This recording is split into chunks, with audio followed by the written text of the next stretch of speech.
What's up, guys? I got a quick update for you. We have some Bitcoin reserve news on a state level here. Florida's Bitcoin digital gold reserve bill targets up to 10% of state funds. Not only that, but also enabling tax payments. Citizens of Florida, if they want to pay their taxes, they can do so with Bitcoin if this bill is approved. This bill is divided between HB 183 and SB 1038, introduced by Webster Barnaby and Joe Grutters. There were previous proposals, but this proposal narrows the scope of digital assets that could be approved, mostly focusing on Bitcoin, the Bitcoin ETFs, and I guess other ETFs, not including Bitcoin, and tokenized securities. If approved, Florida's chief financial officer and the state board of administration will be able to allocate up to 10% of select public funds into eligible digital assets. The General Revenue Fund, the Budget Stabilization Fund, and the Florida Retirement System Trust Fund. Now, first off, it's a matter of actually getting this approved for one, but also once this is approved, we'll have to wait until July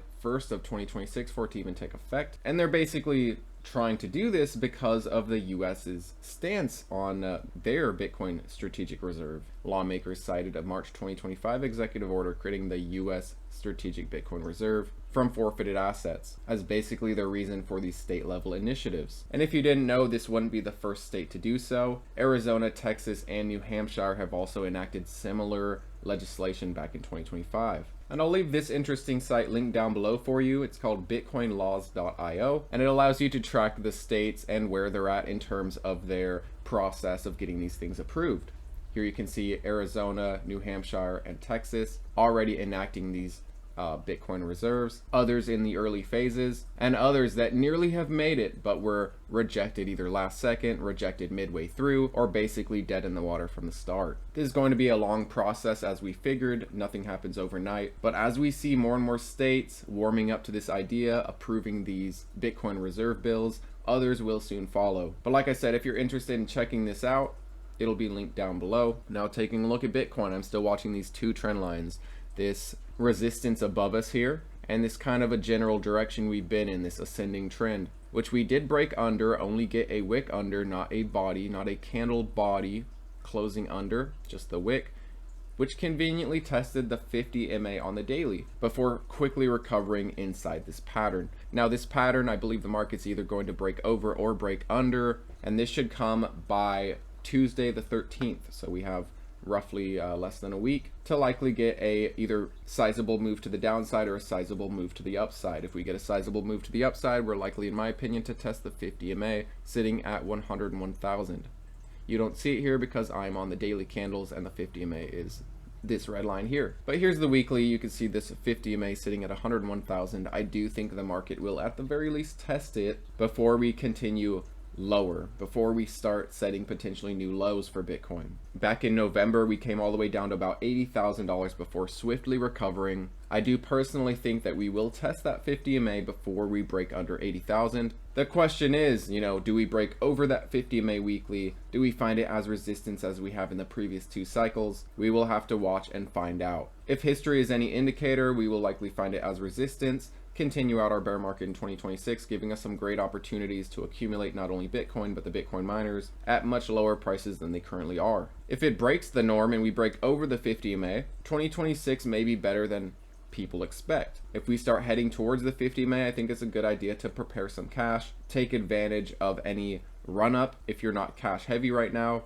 If you're very exposed to, say, the Bitcoin miners, Bitcoin, crypto in general, I think this is a time to trim if we do head to that 50 MA, just in case we do get rejected on it like we have in the past two cycles. Now, I did want to take a look at IREN. They're seeing a pretty nice day today, a nice 8% move, and it seems to be continuing to get rejected at the 50 MA on the daily here. We came up to it the other day, pulled right back down, and now we're coming up to it again. Could this be the opportunity to break over it? I also see this ascending channel that we've been in. We've bounced off it twice here on the support, and we've rejected off it twice here as a resistance. This might be the direction it goes in the short term. Now, I talked about this with CleanSpark the other day. Earnings is approaching, and I don't expect them to be very fantastic. Bitcoin pulled back in Q4. To IREN's benefit, they don't hold a bunch of Bitcoin. They sell what they mine month to month, and this might benefit them here, where others are going to take a massive unrealized loss on their Bitcoin holdings because Bitcoin overall went down to end Q4, although it did top out in earlier Q4. But they are anticipating a loss and expecting $229 million in revenue, which, just like CleanSpark, is less than the last quarter, but more than quarters before it. The general trend for these companies has been revenue growth, but in reality, it's all about profitability. Can they remain consistently profitable? We know that they kind of jump around from being profitable to being unprofitable. This is why you play them cycle to cycle and don't hold them long term throughout multiple cycles. One thing I'm also watching for IREN is this green ascending resistance that has been a resistance for us since the beginning. When IREN was mere dollars, we're talking $4, it found it as a resistance here, found it as resistance at 7, so on and so forth, onwards and upwards. It did eventually break over it here towards the end of the year when we had all that AI hype. Everyone said IREN was going to $100 to $150 and you need to buy it here at $60, $70,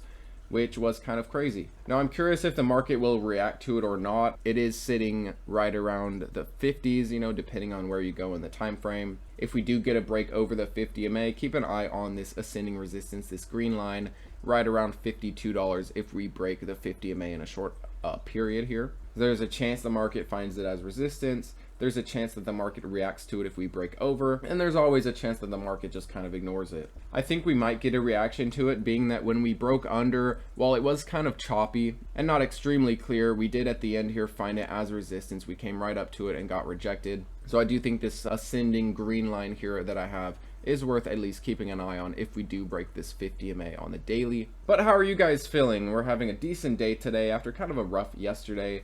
But generally, since the new year, these Bitcoin miners have been recovering a bit. Bitcoin has been recovering a bit, which is a nice start to the new year, of course. But keep in mind, you know, crypto winter, we see ups, we see downs. Just because we're going up here at the beginning of the year doesn't necessarily mean that the bear market isn't going to come, doesn't necessarily mean that crypto winter isn't going to follow through like it has every cycle. I remain cautiously optimistic and hope for some good prices for Bitcoin, for the Bitcoin miners to reaccumulate low. But I appreciate you guys, as always, for watching. Let me know what moves you're making lately. Here's to a good 2026, despite what we get from Bitcoin, despite if we get a crypto winter or not. Keep a level-headed approach, and we will do perfectly fine. Thanks as always, and I'll see you tomorrow.